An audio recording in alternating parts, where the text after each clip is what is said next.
When pregnant Eleanor Hartwell shocked the entire town by purchasing a beaten cowboy and his baby daughter at a public auction, she thought she was simply buying help for her struggling ranch. But as their unconventional arrangement blossomed into something far deeper than either expected, the whole territory erupted in scandal, forcing them to fight not just for their survival, but for a love that defied every rule of 1885 society. Would their desperate gamble on each other prove to be salvation, or would it destroy them both? Eleanor's boots made sharp clicking sounds on the wooden sidewalk as angry voices drifted from behind closed doors.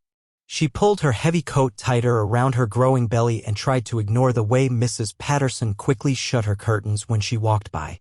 The baby inside her kicked hard as if it could feel the unfriendly stares burning through the fabric. 6 months ago, everything had been different. Back then, people smiled and waved when she rode into town with her father. The general store owner would tip his hat and ask about the weather. Children would run up to pet her horse and beg for penny candy.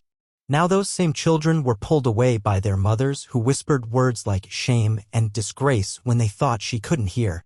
The October wind whipped dust devils down Main Street, sending tumbleweeds bouncing past the saloon where rough men gathered to drink and gamble. Eleanor's horse, Buttercup, snorted nervously at the hitching post outside Jameson's trading post. The mare could sense trouble just like her owner could.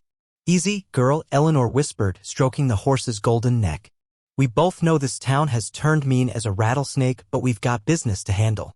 Through the dusty window of the trading post, she could see a crowd gathering around something in the back room. Men were laughing and pointing, but their laughter sounded cruel rather than happy. Eleanor's stomach twisted with worry, but she pushed through the door anyway. The brass bell above it rang out like a warning. Inside, the smell of leather and tobacco smoke filled her nose. Rows of tools hung from the walls, hammers, saws, and rope coiled like sleeping snakes. But Eleanor wasn't here to buy supplies. She was here because of the note someone had slipped under her door 3 days ago. "Come to Jameson's on Thursday if you want to save your ranch. Someone needs help and you might be the only one brave enough to give it." The note wasn't signed, but Eleanor recognized Sheriff Morrison's careful handwriting. Dan Morrison was one of the few decent men left in this town, and if he thought she should be here, there had to be a good reason. Eleanor pushed through the crowd of men who smelled like sweat and whiskey.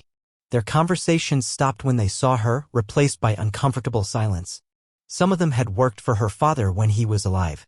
Others had courted her before Thomas Whitman had swept her off her feet with his smooth talk and empty promises. "Well, look what the wind blew in," sneered Pete Hawkins, a man with gold teeth and a permanent scowl.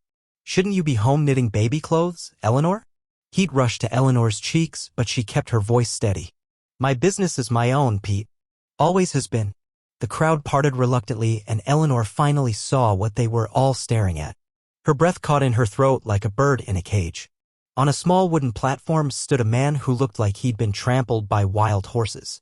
His left eye was swollen shut and purple as a summer storm cloud.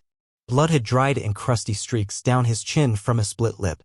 His shirt was torn and dirty, and she could see rope burns around his wrists where someone had tied him up tight. But what made Eleanor's heart nearly stop was the tiny bundle he held against his chest.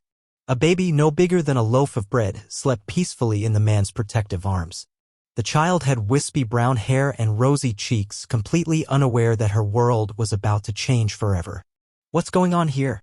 Eleanor demanded, her voice cutting through the murmur of the crowd like a sharp knife. Mr. Jameson, the trading post owner, climbed onto a wooden crate and cleared his throat. "Dead auction, Miss Hartwell.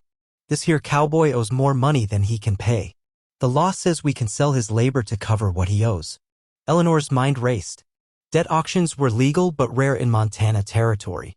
Usually they happened when someone owed money for gambling or failed business deals. But this felt different. Wrong. "What about the baby?" she asked. "Goes with him," Jameson replied with a shrug. "Found them together, selling them together. Baby ain't got no other family that we know of." "The cowboy's good." I found Eleanor's face in the crowd. For just a moment, she saw something there that made her heart skip, not fear or anger, but desperate hope. He was silently begging someone, anyone, to help him protect the child in his arms. Eleanor thought about her empty ranch house where she ate dinner alone every night and talked to her unborn baby because there was no one else to listen. She thought about the banknote that would come due in 6 months, threatening to take away everything her father had built. She thought about the money hidden in her bedroom, her father's life savings that she'd been hoarding like a dragon guarding treasure. Most of all, she thought about the way people looked at her now, like she was damaged goods that nobody wanted. Maybe it was time to make a choice that shocked everyone, including herself. What am I bid for this worthless piece of human trash? Mr. Jameson's voice boomed across the crowded room like thunder before a storm. Jake Morrow, age 24, claims he can rope cattle and mend fences, but his debts tell a different story. Eleanor winced at the cruel words. The man on the platform, Jake, stood straighter despite his injuries, his jaw set with stubborn pride. The baby in his arms made soft cooing sounds, her tiny fingers wrapped around a button on his torn shirt. Do I hear $10? Jameson called out. 5, shouted a voice from the back. And that's too much for a broken-down drifter. Laughter rippled through the crowd like poison spreading through a well. Eleanor felt sick to her stomach. These were her neighbors, people she'd known her whole life, treating a human being like livestock at market. $5 it is. Do I hear 10? Jake's face had gone pale beneath his bruises. Eleanor realized he was scared, not for himself, but for the baby. His arms tightened protectively around the small bundle and she could see his lips moving in what looked like a silent prayer. $10, called out Big Jim Stevens, a cattle rancher known for working his men like slaves. But I ain't taking the baby. Find someone else to deal with that burden. Now hold on, Jim, Jameson replied. The deal is both or nothing. Baby comes with a man. Big Jim waved his hand dismissively. Then I ain't interested. Got no use for crying babies on a cattle drive. Eleanor's heart hammered against her ribs like a trapped bird. She thought about the conversation she'd overheard yesterday between Sheriff Morrison and his wife Sarah. They'd been talking in hushed voices about a young cowboy who'd gotten mixed up with the wrong people while trying to care for his dead brother's child. The poor man got cheated in a card game, Sarah Morrison had whispered. Pete Hawkins and his friends made sure he lost everything, then claimed he owed them money for loans that never existed. Now they want to separate him from that baby and sell her to whoever will pay. Eleanor had pretended not to listen, but the words had burned in her mind ever since. Now, seeing the desperation in Jake's eyes and the peaceful trust on the baby's face, she knew why Sheriff Morrison had left that note under her door.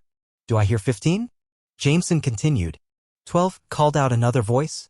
But I'm only taking the man for field work. Someone else deals with the kid. Jake's knees buckled slightly and Eleanor saw sweat beading on his forehead despite the cool October air. He was trying so hard to stay strong, but she could tell he was barely holding himself together. The baby stirred in his arms and made a small whimpering sound.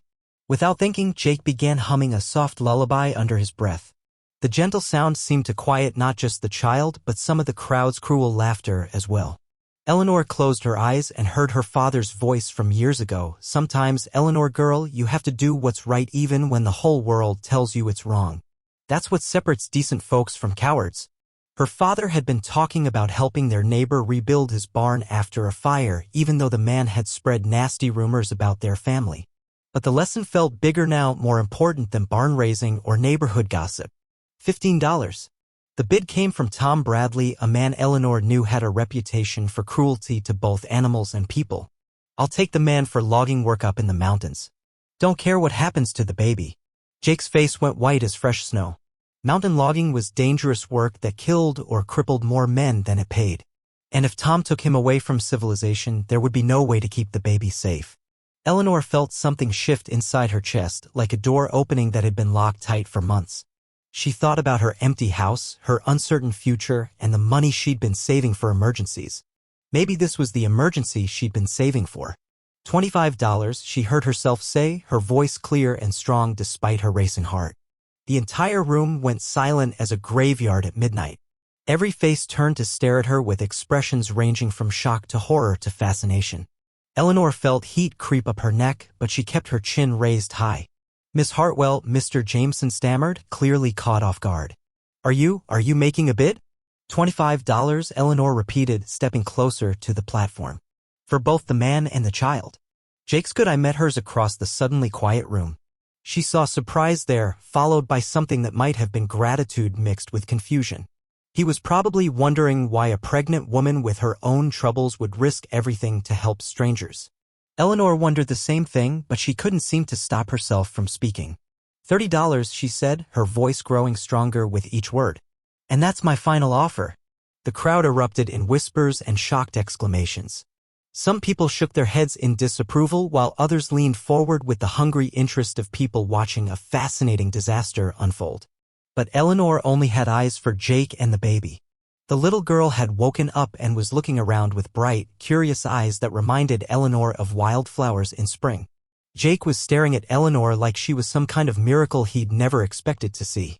Mr. Jameson raised his hammer, clearly unsure how to handle this unexpected turn of events. "Do I hear any other bids?"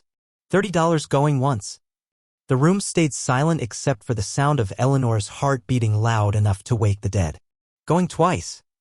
Eleanor held her breath, knowing that in just a few seconds her life would change forever in ways she couldn't even imagine.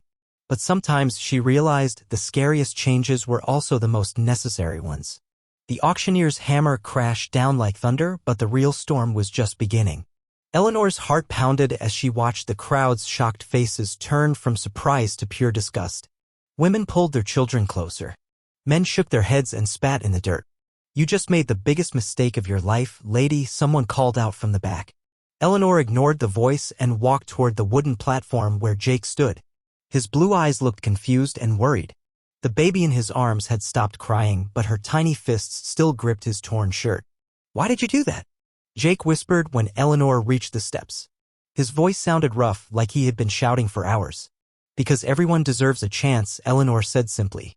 She climbed the 3 steps to where he stood. Up close, she could see that his injuries were worse than she first thought. A deep cut ran along his left cheek. His right eye was swollen almost shut. But his hands held the baby with such gentle care that Eleanor's chest felt tight. The auctioneer, a fat man named Briggs, walked over with a leather pouch. "Your money, ma'am. Though I got to say, you could have bought yourself a nice milk cow for that price." Eleanor counted out 60 silver dollars. Each coin felt heavy in her palm. This was money she had saved for winter supplies. Money she would need when her own baby came. But looking at Jake's battered face and the way baby Sarah reached for Eleanor with tiny fingers, she knew she was making the right choice. "I need his papers," Eleanor said to Briggs. "What papers?" "He's yours now, simple as that. Bought and paid for." Briggs laughed and walked away, counting the coins. Jake's face turned red. "This isn't right. A person can't own another person. Not anymore." "You're right," Eleanor agreed. "That's why we're going to tear up whatever papers they think they have. You'll work for me because you choose to, not because you have to." The baby started fussing again. Eleanor looked down at the small face and felt something strange happen in her chest.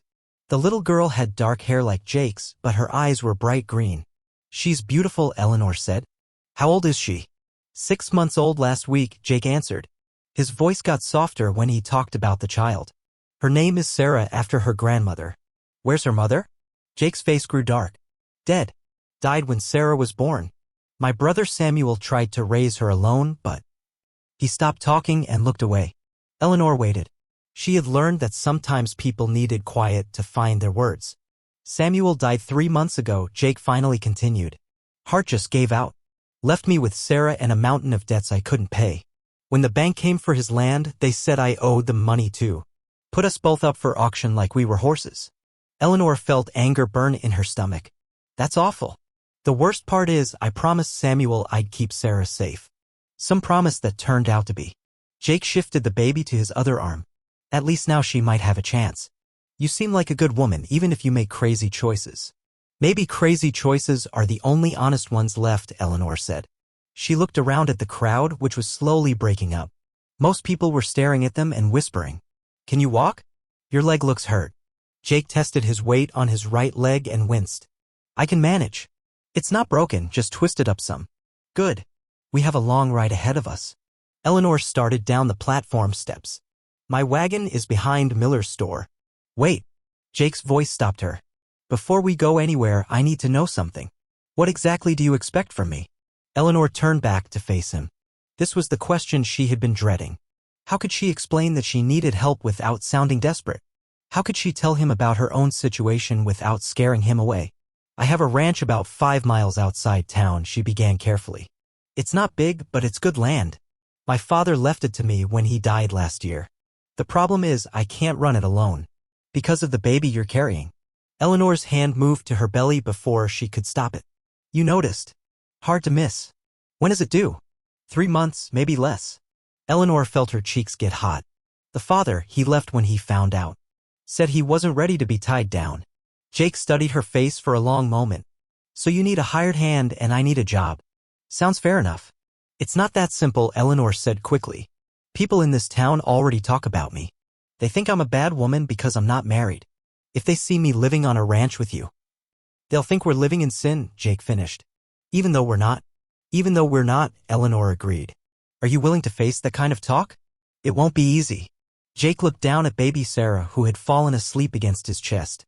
This little girl needs food and a warm place to sleep. I need work that pays enough to take care of her. If some people want to make up stories about us, that's their problem. Eleanor felt a smile tug at her lips. You might be more stubborn than I am. I doubt that, Jake said, and for the first time she heard humor in his voice. Any woman brave enough to buy a stranger at an auction has got to be the most stubborn person in 3 counties. They walked together toward the wagon, drawing stares and whispers with every step. Eleanor held her head high, even though her heart was beating fast. She had just changed her life forever, and she had no idea if it would turn out to be the smartest thing she ever did or the most foolish. But as she watched Jake carefully settle baby Sarah in the back of the wagon, making sure she was safe and comfortable, Eleanor felt something she hadn't felt in months. Hope. The first mile passed in complete silence, broken only by the wagon wheels hitting rocks and baby Sarah's soft breathing. Eleanor kept stealing glances at Jake, who sat stiff as a board beside her, clearly trying not to show how much his injuries hurt. Every bump in the road made him wince, but he never complained. The autumn air bit at their faces as gray clouds gathered overhead. Eleanor pulled her shawl tighter and wondered if she had made a terrible mistake. What did she really know about this man? He could be dangerous. He could be a thief. He could be anything. But then baby Sarah made a little cooing sound and Jake's whole face softened as he reached back to check on her. She's fine, he said quietly. Just talking in her sleep. Does she do that often? Every night. Sometimes I think she's talking to her papa. Samuel used to read to her before bed every single night, even when she was too little to understand. Jake's voice got thick. Now I try to remember the stories, but I'm not good with words like he was. Eleanor felt her heart squeeze. I could teach you some new stories. I have books at the house. Jake gave her a surprised look. You can read. Of course I can read. Can't you? Some. Samuel taught me letters and numbers, but I never had much schooling. Been working since I was 8 years old. Jake shifted uncomfortably. I hope that doesn't change your mind about hiring me. Why would it change my mind? Most ladies want someone educated. Someone who can write proper letters and keep books and such. Eleanor almost laughed. Jake, I need someone who can fix fences and milk cows and chop firewood. If you can do those things, I don't care if you never learn to spell your own name. I can spell my name, Jake said, looking offended. That's more than some people can do. Eleanor guided the horses around a deep hole in the road. Tell me about the work you've done before. Jake seemed to relax as he talked about ranching. He had worked cattle drives, broken horses, built barns, and fixed every kind of farm equipment imaginable. He knew how to deliver calves and treat sick animals. He could grow vegetables and preserve food for winter.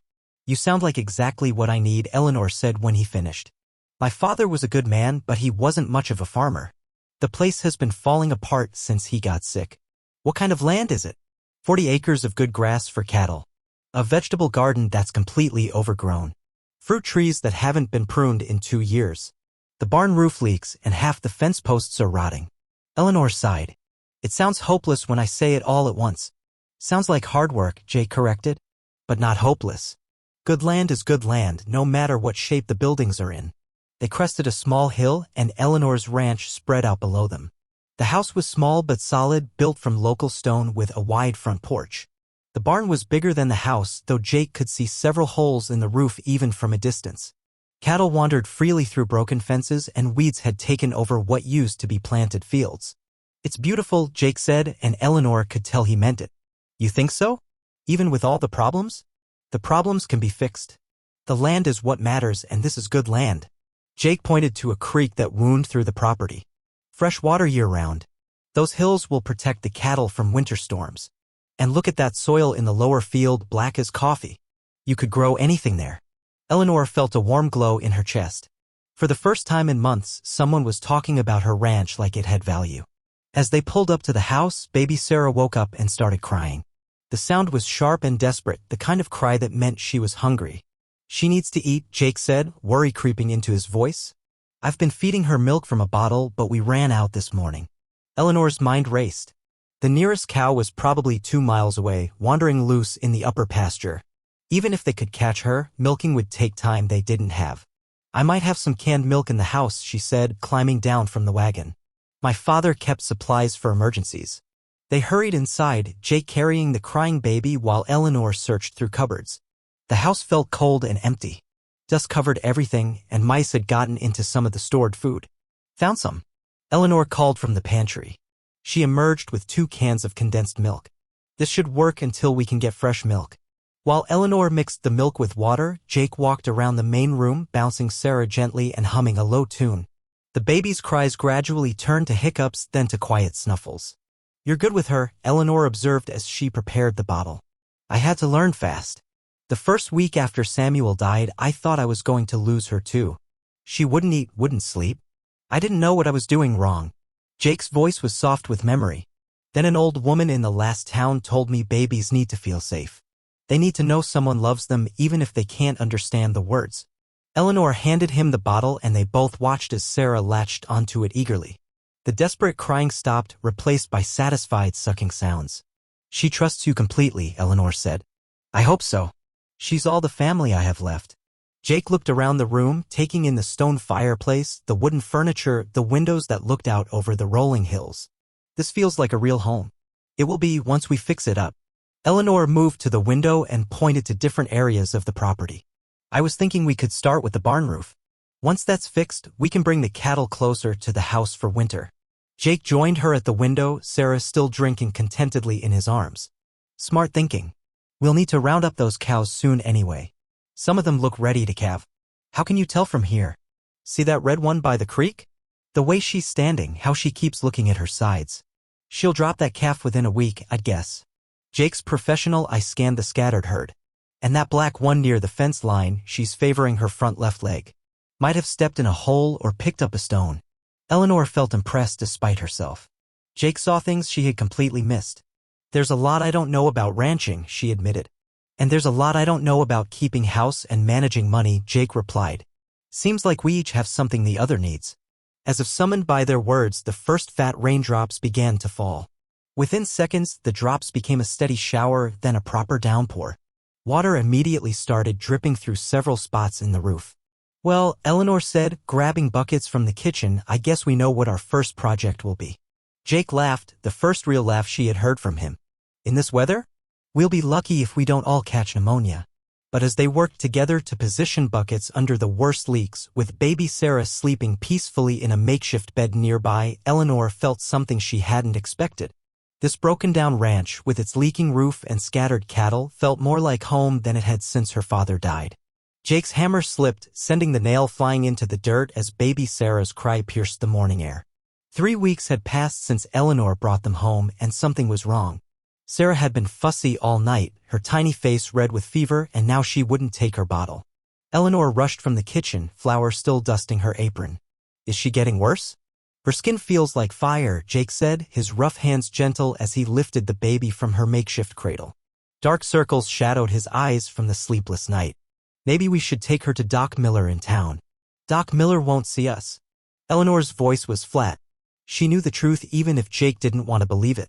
Not after what happened at the general store yesterday. Yesterday, when Mrs. Henderson had refused to sell them milk, claiming she was all out while 3 full bottles sat right there on the counter. When young Tommy Fletcher had thrown mud at their wagon and called Jake a dirty name his mother had taught him. When the whole town seemed to turn their backs as they passed. Jake's jaw tightened. Then we'll make her better ourselves. Eleanor watched him pace the small kitchen, bouncing Sarah gently while humming a soft tune. The baby's crying quieted to weak whimpers. Something warm and scary grew in Eleanor's chest as she saw how much he loved this child. How much he would fight for her. My mother used to make willow bark tea for fevers, Eleanor said. There's willow trees down by the creek. I'll go. Jake handed Sarah to Eleanor, grabbing his coat. Keep her cool. Use wet rags. After he left, Eleanor sat in the rocking chair her father had made, holding the sick baby close. Sarah's little hand gripped Eleanor's finger with surprising strength. Outside, storm clouds were building again. It seemed like storms followed them everywhere these days. Sarah's fever broke that evening just as Jake returned with arms full of willow bark and wild herbs. They worked together in the lamplight, crushing bark and brewing tea, taking turns holding the baby and testing her temperature. When Sarah finally smiled and reached for Jake's face, Eleanor felt tears she didn't expect. "You saved her," Jake said quietly. "We saved her," Eleanor corrected. Something passed between them in that moment. Something that felt like family. The next morning brought new challenges. Eleanor woke to find their best milk cow lying on her side in the pasture, breathing hard. Jake was already there, his face grim. "Looks like she ate something bad," he said. "Or someone fed her something bad." Eleanor's blood went cold. "You think someone poisoned her?" "Can't prove it. But that fence post over there is broken. Someone could have thrown poisoned grain over the fence." Jake's hands clenched into fists. "If I find out who did this?" "We can't accuse anyone without proof," Eleanor said, but fear made her voice shake. "What are we going to do? We need that milk." Jake was quiet for a long moment, studying the sick cow.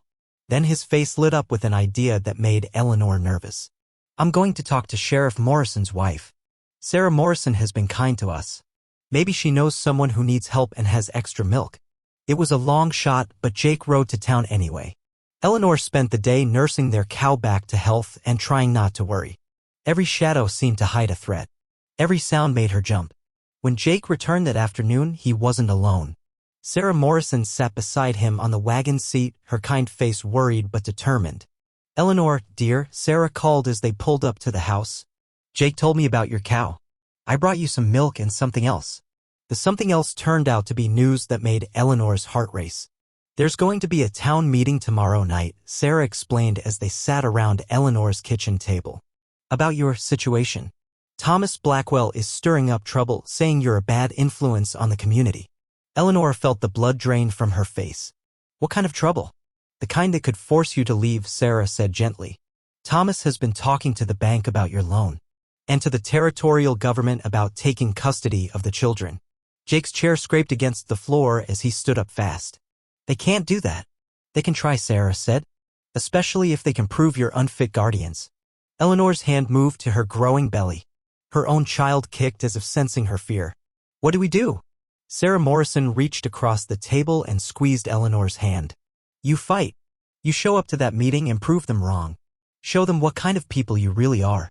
But as Eleanor looked at Jake's worried face and felt baby Sarah sleeping peacefully in the cradle they'd built together, she wondered if fighting would be enough. Some people had already made up their minds about who they were and what they deserved. Outside, thunder rumbled in the distance, and Eleanor couldn't shake the feeling that the real storm was just beginning. The town meeting was supposed to start at 7, but by 6:30, Eleanor could see through her kitchen window that half of Millfield was already gathered outside the church. Lanterns flickered like angry fireflies in the gathering dusk, and the sound of raised voices carried across the prairie wind. "Maybe we shouldn't go," Jake said for the third time, bouncing baby Sarah on his knee while his other hand rested protectively on Eleanor's shoulder. "Walking into that crowd feels like walking into a trap." Eleanor finished braiding her hair with shaking fingers. She'd chosen her most respectable dress, the dark blue one with the high collar that hid most of her pregnancy. Not that hiding was possible anymore at 7 months along. "If we don't show up, they'll make decisions about our lives without us," she said. "I won't let that happen." The walk to the church felt like the longest journey of Eleanor's life. Every step brought them closer to the crowd of people who had already decided they were guilty of something. Conversations stopped as they approached. Children were pulled behind their mothers' skirts. Men removed their hats, but not out of respect. Inside the church, the air was thick and hot despite the cool October evening. Eleanor and Jake found seats in the back row, baby Sarah quiet in Eleanor's arms. The familiar smell of wood polish and candle wax couldn't mask the tension crackling through the room like lightning before a storm. Thomas Blackwell stood at the front, his face red with righteous anger. Beside him sat 3 other men Eleanor recognized but had never spoken to. Their expressions were cold and judgmental. "Friends and neighbors," Thomas began, his voice carrying easily through the packed church. "We're here tonight because our community faces a threat to our moral foundation." Eleanor felt Jake tense beside her. His hand found hers and squeezed tight. "Eleanor Hartwell has made choices that go against everything decent families stand for," Thomas continued. "She bought a man like he was cattle. She's living in sin, flaunting her condition, corrupting innocent children. That's not true. The words burst out of Eleanor before she could stop them. Every head in the church turned to stare. Baby Sarah stirred in her arms but didn't wake. Thomas's smile was cold as winter ice. Miss Hartwell, how good of you to join us. Perhaps you'd like to explain your actions to the community. Eleanor's legs felt like water as she stood up. The church was so quiet she could hear her own heartbeat. Jake started to rise with her, but she placed a gentle hand on his shoulder. I bought Jake because he needed help and I needed help, she said, her voice stronger than she felt. Nothing shameful happened. He's been nothing but respectful and hardworking. Respectable? Mrs. Blackwell's voice cut through the air like a blade.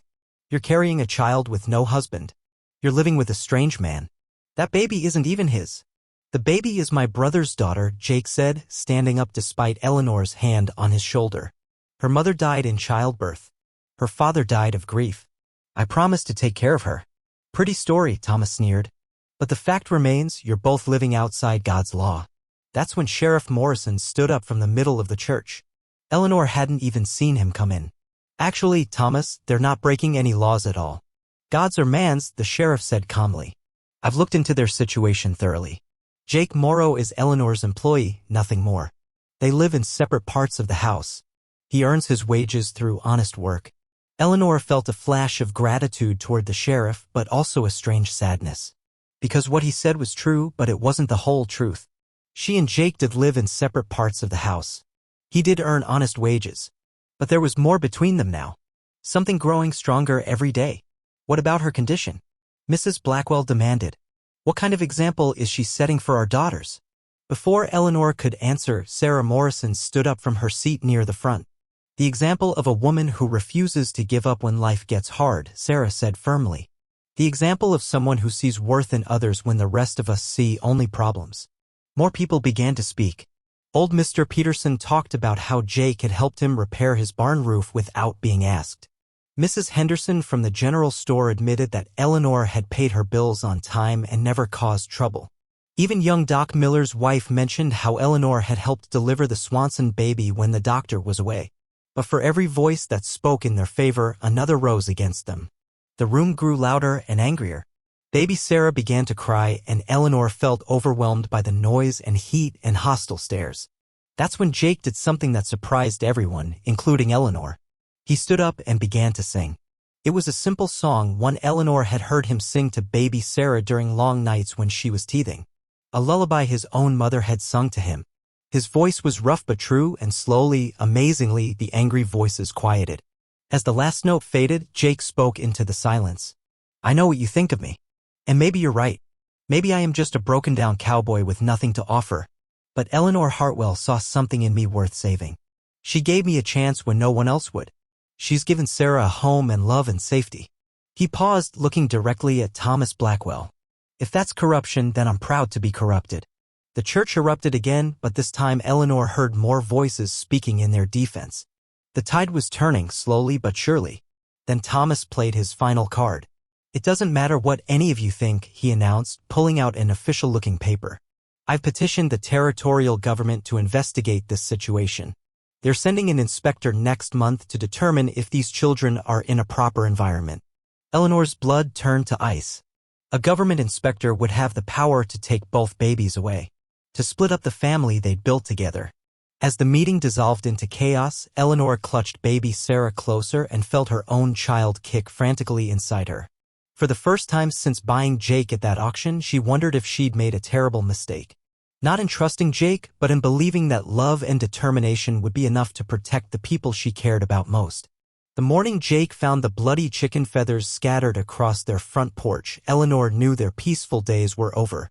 Someone had killed their prize rooster in the night, leaving its head nailed to their barn door with a note scrawled in angry letters, "Next time it won't be the bird." Eleanor's hands shook as she read the warning, baby Daniel sleeping peacefully in her arms while little Sarah played with her cornhusk doll nearby. Jake's face turned hard as stone when he saw the mess, his jaw clenching tight enough to crack walnuts. This has gone too far, he muttered, pulling the cruel message down before Sarah could see it. I should ride into town and settle this man to man. But Eleanor grabbed his sleeve before he could storm off. No, Jake. That's exactly what they want, for you to lose your temper and give them reason to call the sheriff on us. The harassment had started small 3 weeks ago. First, someone threw rotten eggs at their windows during Sunday service when they weren't home. Then their vegetable garden got trampled in the night, weeks of careful work destroyed in minutes. Yesterday, they'd found their well water muddied with dirt and rocks. Eleanor had tried to stay strong, telling herself that mean people would eventually get bored and move on to other targets. But seeing the fear in Jake's eyes as he watched Sarah skip around the yard made her stomach twist into knots. "Mama Eleanor, why is Papa Jake so mad?" Sarah asked, tugging on Eleanor's skirt with tiny fingers. Eleanor knelt down to the little girl's level, forcing a smile she didn't feel. "He's just worried about keeping our animals safe, sweetheart. Why don't you help me gather eggs while Papa fixes the fence?" But as they walked toward the chicken coop, Eleanor noticed 3 of their best-laying hens were missing. Someone had stolen them in broad daylight while they worked in the back pasture. The worst part wasn't the lost property or even the threats. It was watching Jake blame himself for bringing trouble to their door. He'd grown quiet and jumpy, checking the locks twice every night and barely sleeping. Dark circles shadowed his eyes, and his easy smile had disappeared completely. "This is my fault," he said that afternoon as they surveyed their trampled cornfield. "I should never have let you take that risk at the auction." Eleanor wanted to shake him. "Jake Morrow, you listen to me. We chose each other, and I'd make that same choice again tomorrow, even knowing what we know now." But doubt crept into her heart like morning frost. Was she being selfish, putting her own happiness ahead of everyone's safety? What if the troublemakers decided to hurt the babies next? That evening, Mrs. Sarah Morrison, the sheriff's wife, came calling with a basket of fresh bread and worry written all over her kind face. "Eleanor, honey, Dan's hearing things in town that make him nervous," she said quietly while the men talked outside. "Some of the rougher boys have been drinking and talking big about teaching you folks a lesson." Eleanor's blood turned cold. "What kind of lesson?" "The kind that ends with somebody getting hurt." Mrs. Morrison's voice dropped to a whisper. "Dan can't act unless they actually break the law, but he wanted me to warn you to be extra careful." After Mrs. Morrison left, Eleanor and Jake sat at their kitchen table staring at each other across the flickering candlelight. Baby Daniel slept in his cradle while Sarah curled up on the rug with her doll, tired from a day of playing. "Maybe I should take Sarah and leave for a while," Jake said finally. "Just until things cool down." "And go where?" Eleanor asked. "Winter's coming fast, and you have no money, no horse, nowhere safe to take a baby." Jake's hands clenched into fists on the wooden table. "I can't stand the thought of them hurting you or the children because of me." Eleanor reached across and covered his hands with hers. "They're not doing this because of you, Jake. They're doing it because they're small, mean people who feel better about themselves when they're tearing others down." A loud crash from outside made them both jump. Through the window, they could see their newly repaired fence lying flat, the posts yanked right out of the ground. Jake grabbed his rifle from above the fireplace. "Stay inside with the children." But as he opened the door, voices called out from the darkness beyond their yard, at least 4 different men, maybe more. "Come out, Drifter. Time to face what's coming." Eleanor's heart hammered so hard she thought it might burst. This wasn't random harassment anymore. This was planned, organized, and dangerous. She quickly scooped up Sarah, who had awakened at the shouting, and positioned herself near Daniel's cradle. If those men forced their way inside, she'd protect both babies with her life. Outside, Jake's voice carried clearly through the night air. "I'm armed and ready to defend my family. You men better think twice about what you're planning to do." Harsh laughter answered him. "Your family? That woman ain't your wife, and those babies don't belong to you." Eleanor closed her eyes and prayed harder than she'd ever prayed before. Everything they'd built together, their home, their happiness, their future, hung in the balance of whatever happened next. The sound of more voices joining the crowd outside made her stomach drop. How many men had come to drive them away? Torches blazed like angry stars in the darkness as Eleanor counted at least 8 men spreading across her front yard, their faces twisted with liquor and righteous fury. Thomas Blackwell led them, his mother's hatred burning bright in his pale eyes as he pointed an accusing finger at Jake. "This ends tonight," Thomas shouted, his words slurred but his meaning crystal clear. "No more decent folks having to look at this sinful arrangement." Eleanor stepped onto the porch beside Jake, her heart pounding like thunder but her voice steady as mountain stone. "This is private property, Thomas Blackwell. You and your friends need to leave before someone gets hurt." Little Sarah whimpered in Eleanor's arms while baby Daniel stayed mercifully asleep inside. The mob reeked of whiskey and tobacco, their torch flames dancing crazy shadows across the yard. Hurt? Thomas laughed, a sound uglier than a crow's caw. The only ones getting hurt are the good Christian values of this community. You're flaunting your shame like a badge of honor. Old Pete Johnson, the blacksmith, spat into the dirt. My wife won't even let our daughters come to town on market day because of the example you're setting. Eleanor felt Jake tense beside her, his rifle ready but pointed down. She knew he was calculating whether he could get them all back inside the house before things turned violent. What example is that, Pete? Eleanor called back. Working hard? Taking care of children? Building a life through honest labor? Don't play innocent with us, shouted Henry Walsh, the bank clerk. Everyone knows what kind of woman buys a man at auction. The words hit Eleanor like physical blows, but she lifted her chin higher. The kind who sees worth where others see only waste. The kind who believes in second chances and hard work. Thomas took 3 steps closer, close enough that Eleanor could smell the rotgut whiskey on his breath. You corrupted this whole valley with your sinful ways. Time to pay the price. That's when Jake moved forward, placing himself squarely between the mob and his family. You want trouble with me, Thomas? Fine. But leave the women and children out of this. Women and children? Thomas sneered. I see a fallen woman and a bastard child protected by a worthless drifter who hides behind their skirts. Eleanor saw Jake's trigger finger twitch and knew violence was seconds away. 8 against 1 meant Jake would lose, no matter how good a shot he was. But then the thunder of hoofbeats filled the night air, and Sheriff Morrison rode into the torchlight with 3 deputies behind him, their badges gleaming like silver shields. That's enough. Sheriff Morrison's voice boomed across the yard as he dismounted, his hand resting on his gun belt. This gathering is over, boys. Time to head home. Thomas turned to face the sheriff, his face flushed red with anger and embarrassment. Dan, you can't be serious about protecting these people. They're making a mockery of everything decent folks believe in. Sheriff Morrison's eyes swept over the mob, taking in their weapons and threatening postures. What I see is 8 men trespassing on private property, carrying torches and weapons, making threats against law-abiding citizens. Law-abiding? Henry Walsh protested. They're living in sin. Last I checked, Henry, living arrangements weren't covered by territorial law, the sheriff replied coolly. But assault, trespassing, and disturbing the peace sure are. Deputy Collins, a young man barely out of his teens, stepped forward with his hand on his pistol. Sheriff, we got reports of threatening behavior and property destruction. Should we start making arrests? Eleanor watched the mob's confidence crumble like a house of cards in a windstorm. Facing an unarmed family in the dark was one thing, but challenging armed lawmen was another matter entirely. Thomas tried one last desperate argument. Dan, think about your own reputation. People will say you're taking sides with sinners against decent folks. Sheriff Morrison's smile was sharp as a knife blade. Thomas, my wife sent me out here tonight. She said it was time someone stood up for what's right instead of what's popular. He looked directly at Eleanor and Jake. My Sarah believes in Christian charity, not Christian judgment. Pete Johnson shuffled his feet nervously. We weren't gonna hurt nobody, Sheriff. Just wanted to make our feelings clear. Well, you've made them clear as mountain water, Sheriff Morrison replied. Now you can make your departure just as clear. Anyone still here in 5 minutes gets a night in my jail. The mob began breaking up immediately, some men slinking away into the darkness while others mounted horses with sullen faces. Thomas Blackwell was the last to leave, shooting one final venomous look at Eleanor and Jake. This ain't over, he muttered. Sheriff Morrison waited until the last torch disappeared down the road before approaching the porch. You folks all right? Eleanor's knees nearly buckled with relief. Thank you, Sheriff. I don't know what would have happened if you hadn't come. My wife's got good instincts about trouble, he replied. She heard talk at the church social and figured tonight might be the night they worked up enough courage for mischief. Jake lowered his rifle, his whole body sagging with exhaustion. Appreciate you coming out, Sheriff.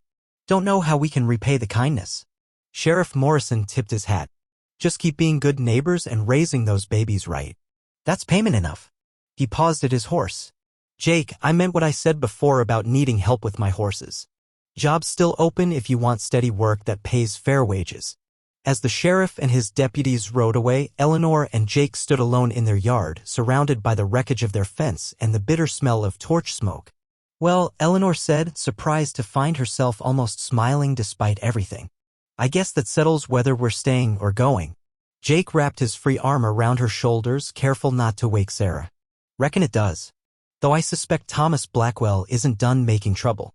Eleanor looked up at the stars beginning to peek through the dispersing clouds. Let him try. We've got right on our side, and apparently we've got friends we didn't even know about. Inside the house, baby Daniel began crying, probably awakened by all the shouting. But instead of feeling overwhelmed, Eleanor felt something she hadn't expected: hope. They'd faced down a mob and survived. More importantly, they'd discovered that not everyone in the valley agreed with the troublemakers. Sheriff Morrison's support meant more than just protection, it meant acceptance from at least some corners of their community. Come on, Eleanor said, shifting Sarah to her other arm. Let's get these babies settled and start planning what comes next. Because whatever came next, they'd face it together. The sound of gunfire split the night air like thunder. Sheriff Dan Morrison rode hard toward Eleanor's ranch, his horse's hooves pounding against the frozen ground. Behind him, 3 deputies followed, their badges glinting in the moonlight. From half a mile away, they could see the orange glow of torches moving around Eleanor's property like angry fireflies. Faster, the sheriff shouted to his men. We might be too late. At the ranch, Thomas Blackwell stepped closer to Eleanor's porch, a thick rope coiled in his hands. His followers spread out behind him like wolves circling their prey. The smell of whiskey hung heavy in the cold air, mixing with the smoke from their torches. Last chance, Eleanor. Thomas called out, his voice mean and loud. Send that worthless cowboy away, or we'll drag him out ourselves. Eleanor stood firm on her porch, even though her hands shook. Inside the house, baby Sarah was crying, scared by all the angry voices. Her own unborn baby kicked hard against her ribs as if sensing the danger. This is my land, Eleanor said, her voice clear despite her fear. You have no right to be here. Jake stepped in front of her, his injured leg still weak but his back straight. You want me? Then face me like men, not hiding behind a mob. Thomas laughed, but it was not a happy sound. Look at this. The broken cowboy thinks he's brave. Boys, let's show him what we do to troublemakers in this town. The men moved forward, but Jake did not back down. His hands were empty, but his eyes burned with fierce protection. Eleanor watched him prepare to fight 8 men alone, and her heart filled with both terror and pride. Stop right there. Sheriff Morrison's voice boomed across the yard as he and his deputies thundered into view. Their horses snorted clouds of steam in the cold air, and their guns were already drawn. Thomas spun around, his face going pale. Dan, this isn't your business. We're just cleaning up the town's reputation. By threatening innocent people? The sheriff dismounted, his hand never leaving his gun. Eleanor Hartwell has broken no laws. Neither has her employee. But you men are trespassing and making threats. That's something I can arrest you for. One of Thomas's followers, a skinny man named Pete, shifted nervously. Maybe we should go, Thomas. The sheriff's got a point. Shut up, Pete. Thomas snapped. But Eleanor could see doubt creeping into his eyes. Facing an unarmed pregnant woman and injured cowboy was one thing. Facing the law was something else entirely. Deputy Collins, a young man with steady hands, stepped forward. You heard the sheriff. Time to move along. This ain't over, Thomas growled, but he was already backing toward his horse. The whole territory knows what kind of woman you really are, Eleanor. And what kind of man would hide behind a woman's skirts? The kind who knows when he's outnumbered, Jake replied calmly. The kind who's smart enough to let the law handle troublemakers. As the mob mounted their horses and rode away, their torches bobbing like evil stars, Eleanor felt her knees wobble. Jake's strong arm caught her before she could fall. Easy there, he said softly. It's over now. Sheriff Morrison approached the porch, removing his hat respectfully. Ma'am, I'm sorry this happened. My wife Sarah sent me. She said it was time someone stood up for what's right instead of what's popular. Eleanor blinked back tears. Please thank her for me. I don't know what would have happened if you hadn't come. Nothing good, the sheriff admitted. Thomas has been drinking and talking big all week. Some folks in town are getting tired of his troublemaking, but others. He shrugged. Others like having someone to look down on. Jake carefully helped Eleanor to a chair on the porch. Inside, baby Sarah had stopped crying, but Eleanor could hear her small voice babbling, probably talking to her wooden toys. Sheriff, Jake said, I don't want to bring more trouble to Eleanor's door. Maybe I should move on. And go where? Dan Morrison asked. Winter's coming fast. Besides, from what I hear, you're the best horse trainer this side of the mountain. My brother-in-law has been looking for someone to help with his breeding program. Pays good money, too. Eleanor looked up sharply. This was the first she'd heard of other job offers for Jake. "I appreciate that, Sheriff, but I have commitments here," Jake said, his eyes meeting Eleanor's. The sheriff studied them both, a knowing look crossing his face. "I see. Well, the offer stands if you change your mind. In the meantime, I'll make sure my deputies patrol this area more often. And Jake? If you ever want steady work that doesn't depend on what gossips think, you let me know." After the sheriff and his men rode away, Eleanor and Jake stood alone in their yard. The night suddenly seemed very quiet after all the shouting and horse hooves. "You could have taken that job," Eleanor said softly. Jake turned to look at her, his blue eyes serious in the moonlight. "Is that what you want? For me to leave?" Eleanor's heart hammered against her ribs. The question hung between them like a bridge neither had dared to cross before tonight. But what would her answer mean for both their futures? Snow began falling 3 weeks later, fat white flakes that covered the ranch like a soft blanket. Eleanor stood at her kitchen window watching Jake teach baby Sarah how to make snow angels in the yard. The little girl's laughter rang out like silver bells, pure and joyful. Inside the warm house, the smell of baking bread filled the air. Eleanor had learned to cook for 3 people now, and Jake had taught her tricks his mother used years ago. Simple things like adding honey to cornbread and using bacon grease to make the best fried potatoes in the territory. "Mama Ellie," Sarah called from outside using the name she'd started calling Eleanor just last week. The sound still made Eleanor's heart skip with happiness. "Look, I made a snow lady." Eleanor smiled and waved from the window. Sarah's snow lady looked more like a lumpy white rock, but the child's pride in her creation was beautiful to see. Jake scooped Sarah up and spun her around, both of them laughing. His leg had healed completely now, and he moved with the natural grace Eleanor had glimpsed that first day at the auction. Watching him with Sarah always made something warm and complicated happen in Eleanor's chest. The past weeks had settled into a rhythm that felt almost too good to be true. Jake would wake before dawn to tend the animals while Eleanor prepared breakfast. They'd eat together at the small kitchen table, Sarah chattering about her dreams or the pictures she saw in cloud formations. Then Jake would head out to work on the ranch while Eleanor tackled indoor chores. But it was the evenings that Eleanor treasured most. After Sarah was tucked into her small bed, Eleanor and Jake would sit by the fire, talking about everything and nothing. Jake told stories about his travels before settling down to care for Sarah.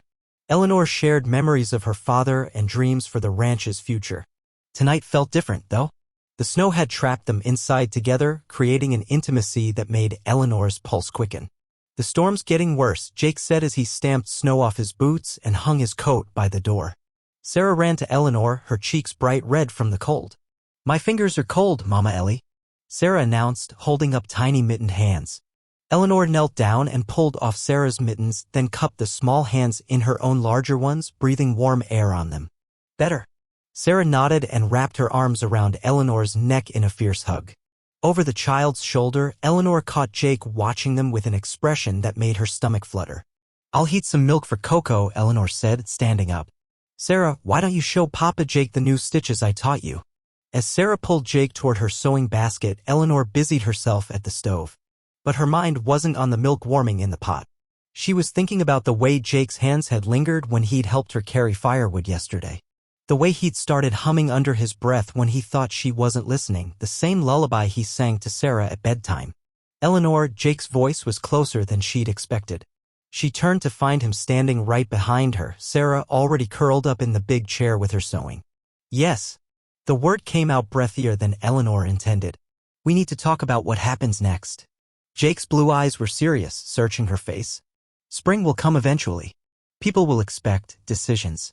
Eleanor's hand tightened on the wooden spoon she'd been using to stir the milk. "What kind of decisions?" "About us. About this." Jake gestured around the cozy kitchen, but Eleanor knew he meant more than just the house. He meant the life they'd been building together, piece by careful piece. Before Eleanor could answer, Sarah's sleepy voice drifted from the chair. "Papa Jake? Will you tell me the story about the princess and the cowboy?" Jake's cheeks reddened slightly. Eleanor had heard him tell Sarah the story before, but tonight she listened more carefully as Jake spun a tale about a brave princess who saved a cowboy from a terrible curse. In the story, they fell in love and lived happily in a castle made of starlight. "Is the princess pretty like Mama Ellie?" Sarah asked, her eyelids already drooping. "Prettier," Jake said softly, not looking at Eleanor. "But not as brave." Eleanor's breath caught in her throat. The milk started to bubble over and she quickly moved it off the heat, her hands shaking slightly. By the time she'd prepared 3 cups of cocoa, Sarah had fallen asleep in the chair. Jake carefully lifted the little girl and carried her to bed, tucking her blankets around her small form with gentle precision. When he returned to the kitchen, Eleanor was sitting at the table, staring into her cocoa cup like it held answers to questions she was afraid to ask. "Eleanor," Jake sat down across from her, his voice gentle. "I need you to know something. That night with the mob, when I thought they might hurt you." He paused, running his hands through his hair. "I realized I'd rather die than see you or Sarah harmed. And not just because you gave us a home." Eleanor looked up, her heart hammering so hard she was sure Jake could hear it. "I know I'm not the kind of man you should want," Jake continued. "I have no money, no family name, no prospects beyond what you've given me. But Eleanor, Jake." Eleanor reached across the table and placed her hand over his. "Do you remember what you told me that first night? About why you took on your brother's debts?" Jake nodded. "You said some things were worth fighting for, even when the odds were against you." Eleanor's voice grew stronger with each word. "Well, this is worth fighting for. What we've built here, what we've become, it's worth everything." Jake's fingers intertwined with hers. "Are you saying what I think you're saying?" Eleanor smiled, feeling lighter than she had in months. "I'm saying I don't care what people think anymore. I care about you. About Sarah. About the family we could be." Outside, the wind howled around the house, but inside, everything felt warm and right and full of possibility. But neither of them noticed the figure watching from the tree lean or saw the way the stranger's eyes narrowed as he studied their cozy domestic scene. Who was watching them, and what did he want with their newfound happiness? The blizzard hit like an angry giant, shaking the whole world. Eleanor gripped the kitchen table as another sharp pain shot through her body. Outside, the wind howled so loud it sounded like wild animals trying to break down their door. "Jake," she called, but her voice barely made it across the room. The pain was getting stronger and coming faster now. This baby wanted to come tonight, whether they were ready or not. Jake burst through the door, his coat covered in snow. He'd been checking on the animals in the barn when the storm got worse. One look at Eleanor's face told him everything he needed to know. "The doctor," Eleanor gasped between pains. "We need to get to town." Jake looked out the window at the swirling white madness. Trees were bending almost to the ground. No horse could make it through the storm, and no doctor could make it out to them. "We can't travel in this," Jake said gently. "But don't worry. We can do this together." Eleanor's eyes went wide with fear. She'd heard stories of women dying in childbirth, especially without a real doctor to help. "I don't know how. What if something goes wrong?" Jake took her hands in his. They were rough from work but warm and steady. "My mother helped deliver babies back in Texas. She taught me some things before she died. We're going to be fine." Another pain hit Eleanor so hard she couldn't speak. She squeezed Jake's hands until her knuckles turned white. In the other room, baby Sarah started crying. The storm was scaring her too. "I'll get Sarah settled first," Jake said. "Then I'll heat water and get clean blankets." As Jake hurried to calm Sarah, Eleanor leaned against the wall and tried to remember everything her own mother had told her about having babies. But her mother had died when Eleanor was only 12, taking all that women's wisdom with her. The hours crawled by like wounded animals. Jake moved between caring for Eleanor and keeping Sarah calm and safe. The little girl seemed to understand something important was happening. She sat quietly in her chair, holding her favorite rag doll and watching everything with big, serious eyes. "Talk to me," Eleanor said during a break between pains. "Tell me about something good." Jake sat beside her, stroking her hair. "Remember last spring when we planted that apple tree? You said it would take years to grow big enough for fruit." Eleanor nodded, breathing hard. "Well, I was thinking we could plant a whole orchard. Apples, pears, maybe some cherry trees. Sarah could climb them when she gets older. And our baby too." Jake's voice got soft and dreamy. "We could build a swing from the biggest branch." "That sounds perfect," Eleanor whispered. Then another pain hit, stronger than all the others. This time was different. Eleanor knew the baby was really coming now. Fear and excitement mixed together in her chest like a thunderstorm. "I need you to be strong now," Jake said, moving to help her. "Remember, you're the bravest woman I know. You bought a stranger at an auction because you believed in doing what's right. You can do anything." Eleanor wanted to argue, to say she wasn't brave at all. But another pain took away her words.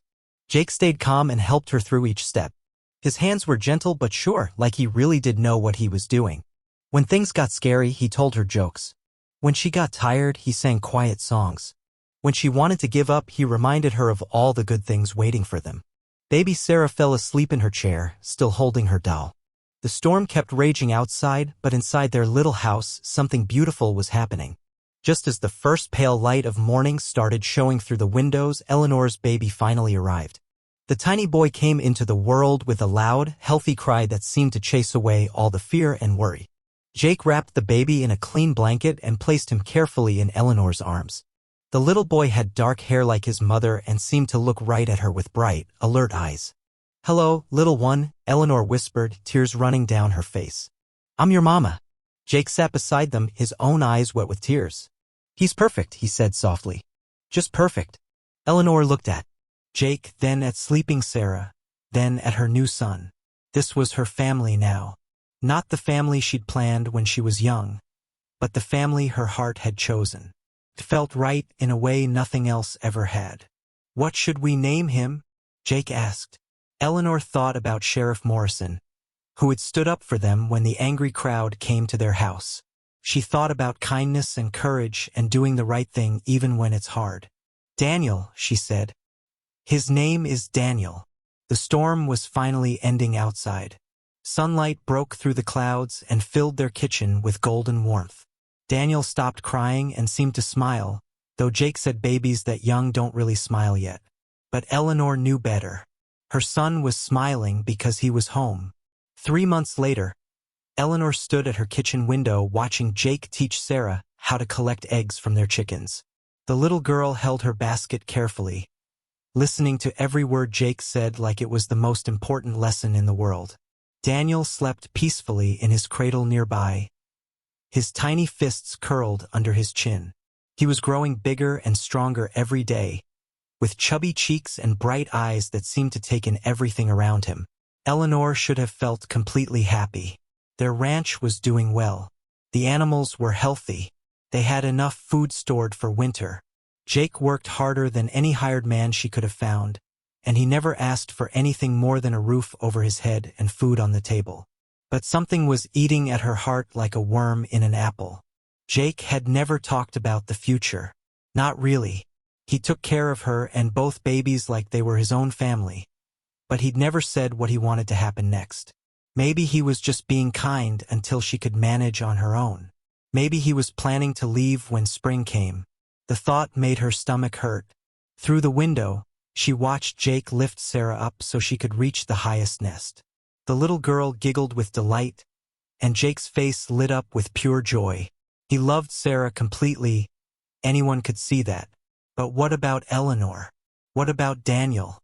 "Mama, look," Sarah called, running toward the house with her basket full of brown eggs. "I got all of them and didn't break even one."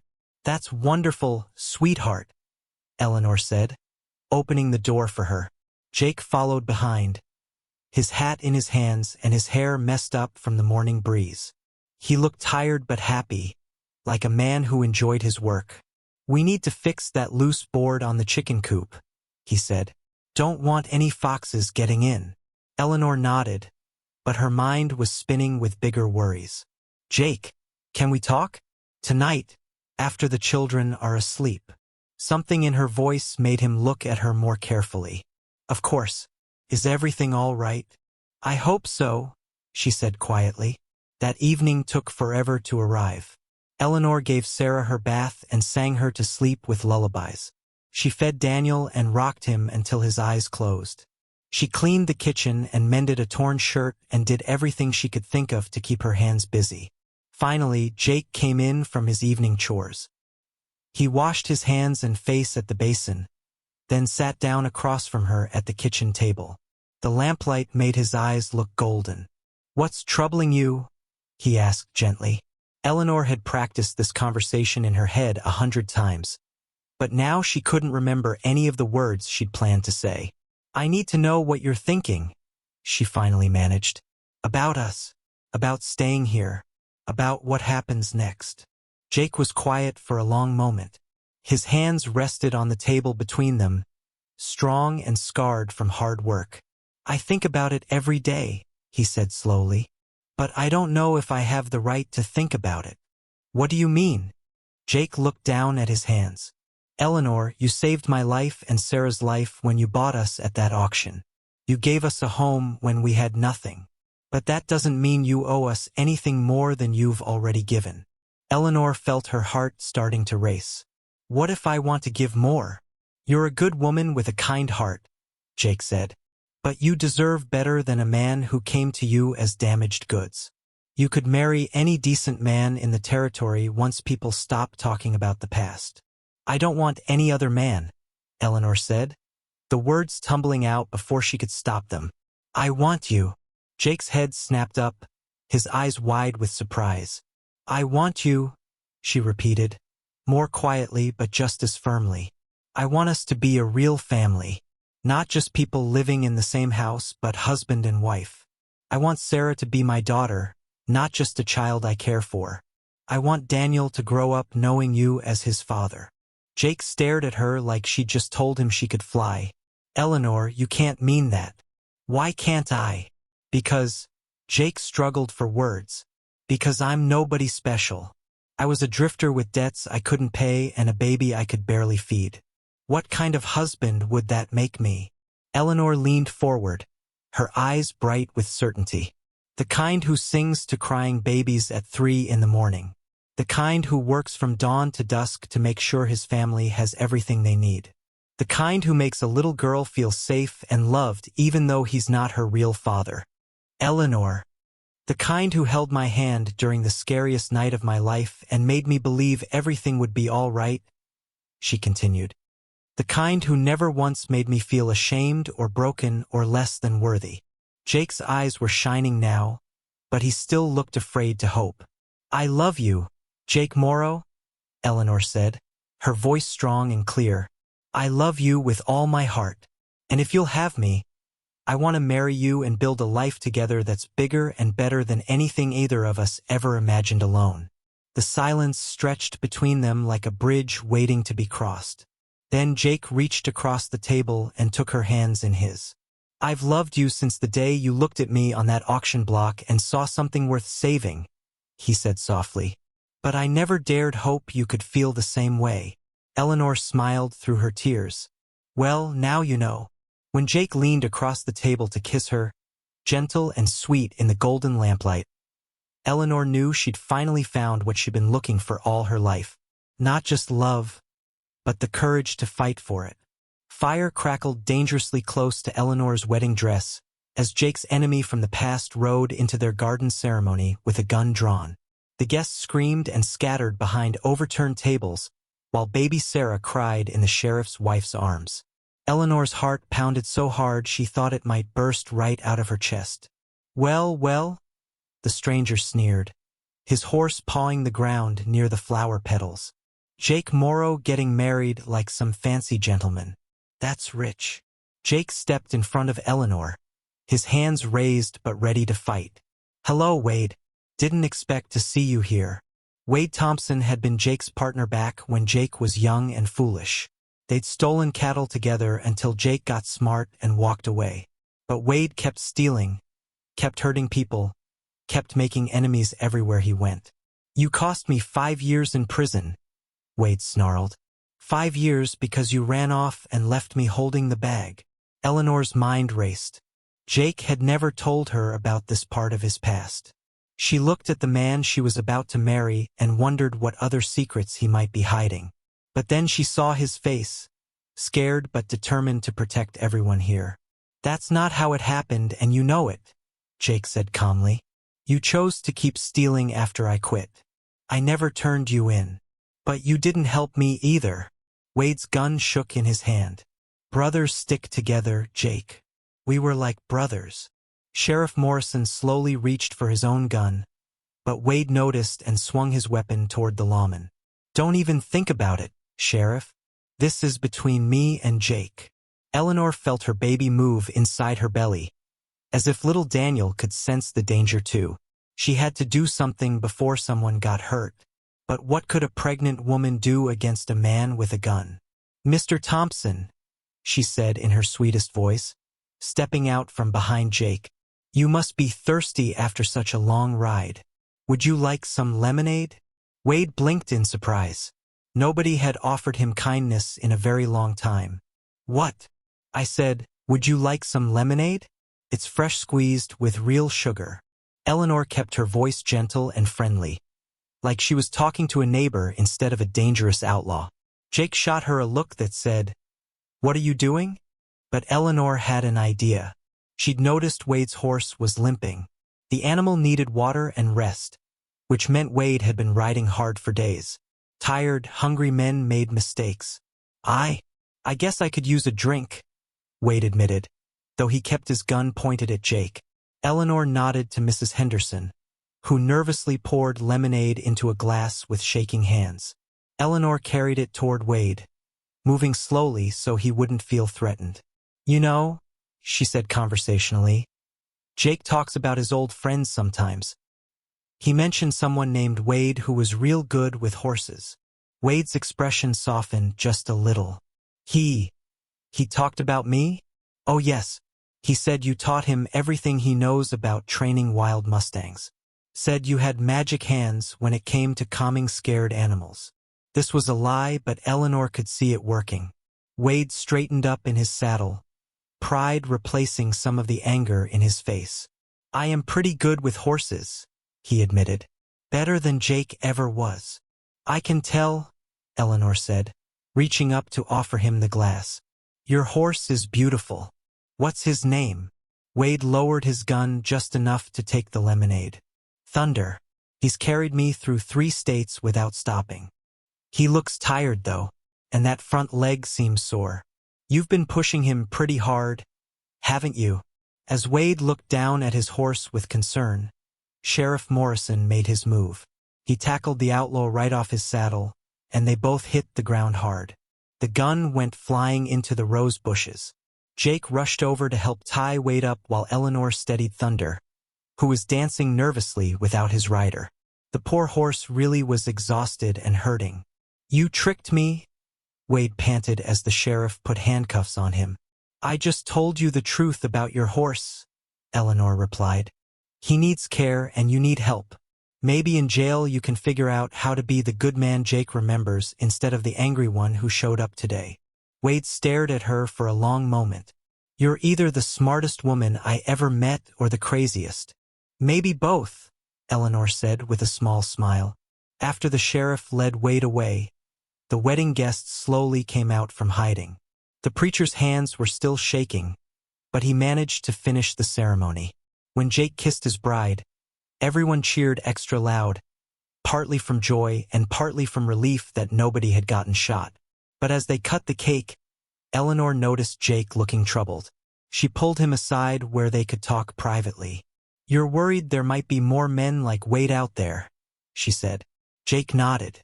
"I should have told you about my past before now. You deserved to know what you were getting into." Eleanor took his face in her hands. "Jake Morrow, I knew you weren't perfect when I bought you at that auction. Nobody with a perfect past ends up on an auction block. What matters is who you are now, not who you used to be. But what if more trouble comes? What if I bring danger to you and the children?" Eleanor looked around at their friends and neighbors, people who had come to celebrate their love despite what others might say. She thought about Sheriff Morrison, who had risked his life to protect them. She thought about her own strength, proven again today when she'd faced down an armed man with nothing but kindness and clever words. "Then we'll face it together," she said firmly. "That's what families do." As the sun set on their wedding day, Eleanor realized something important. She'd started this journey thinking she needed to buy help to survive. But what she'd really bought was a partner, someone who would stand by her through whatever came next. And judging by today's excitement, there would definitely be more adventures ahead. 3 years later, Eleanor woke up to the sound of her daughter's first words echoing through the house like sweet music. "Mama! Mama! Horse!" Little Rose, barely walking, was pointing excitedly out the window at the new foal that had been born during the night. Eleanor smiled as she picked up her youngest child, marveling at how much their family had grown and changed.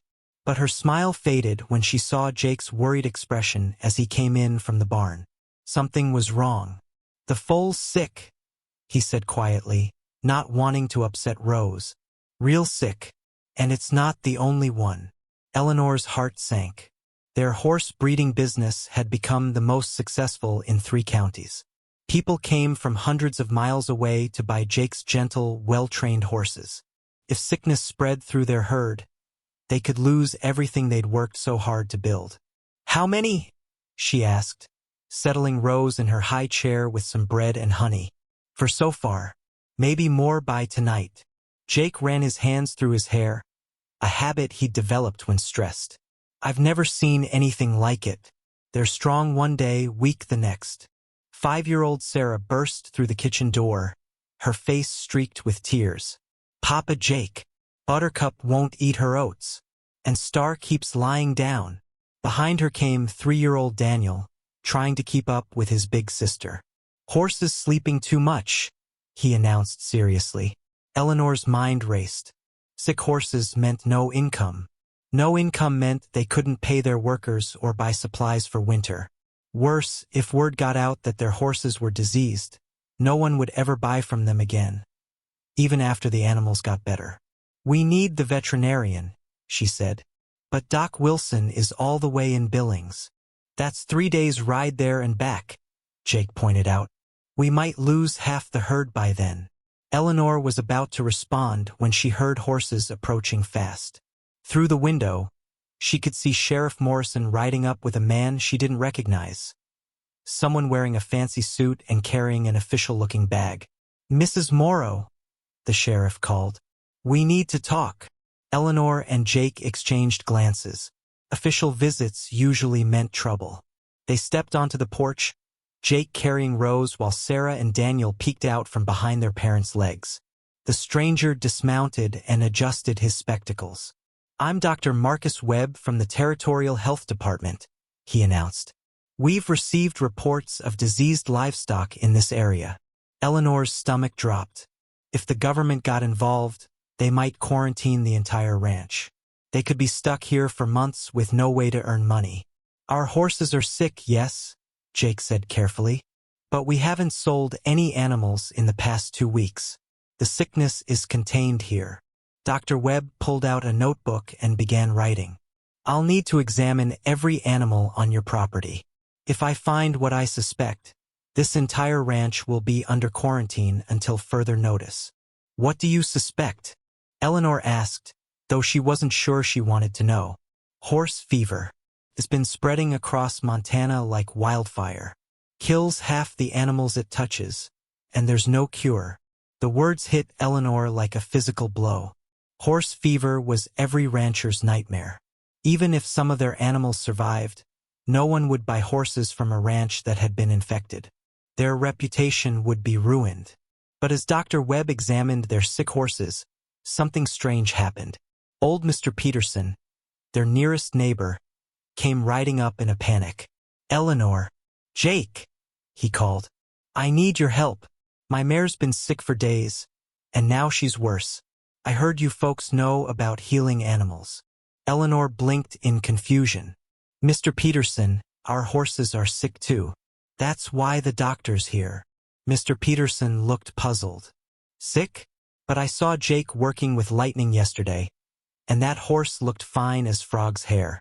Dr. Webb stopped examining Buttercup and turned around. "Which horse is Lightning?" Jake pointed to a beautiful black stallion grazing peacefully in the far pasture. "That one. He's been healthy all along." "Interesting." Dr. Webb walked over to Lightning and ran his hands along the horse's neck and legs. "This animal shows no signs of fever. His coat is shiny, his eyes are clear, his breathing is normal." For the next hour, Dr. Webb examined every horse on the ranch. What he found was puzzling. The 4 sick horses all had different symptoms. One was just tired, another had lost his appetite, the third had a slight limp, and the fourth seemed nervous and jumpy. "This isn't horse fever," Dr. Webb finally announced. "These animals have 4 completely different problems. The tired one needs better food. The nervous one is reacting to a bee sting. The limping one has a stone bruise, and the one that won't eat has a sore tooth." Eleanor felt like crying with relief. So they'll all be okay? With proper care, absolutely. You folks just had some bad luck all at once. Dr. Webb packed up his instruments. I'll file a report saying there's no disease here. You're free to continue your business. As the doctor and sheriff rode away, Eleanor sank onto the porch steps. The fear and worry of the morning had drained all her energy. We almost lost everything, she whispered. Jake sat beside her, Rose now asleep in his arms. But we didn't. And you know what? Even if we had lost the horses, we still would have had each other. Sarah climbed onto Eleanor's lap. Mama, why were you scared? Eleanor hugged her daughter close. Sometimes grown-ups worry about things that might happen, even when they don't need to. I forgot that we're strong enough to handle whatever comes our way. Daniel nodded solemnly. Like when the bad man came to our wedding? Exactly like that, Jake said. We faced that trouble together, and we'll face any other troubles together too. As the afternoon sun warmed the porch, Eleanor realized something important. She'd spent the morning afraid of losing their success, their reputation, their security. But the real treasure wasn't their prosperous ranch or their growing bank account. The real treasure was sitting right here with her, a husband who loved her, children who trusted her, and the knowledge that together they could overcome anything. That evening, as they watched the sunset paint the sky in brilliant colors, Eleanor felt grateful for the scare they'd had. It reminded her of what truly mattered. What are you thinking about? Jake asked softly. Eleanor smiled, watching Sarah teach Daniel how to braid grass while Rose played with her wooden blocks. I'm thinking about how rich we are. Rich? Jake looked around at their simple but comfortable life. The richest people in Montana, Eleanor said confidently. Maybe the whole world. And looking at her family gathered around her in the golden evening light, she knew it was absolutely true.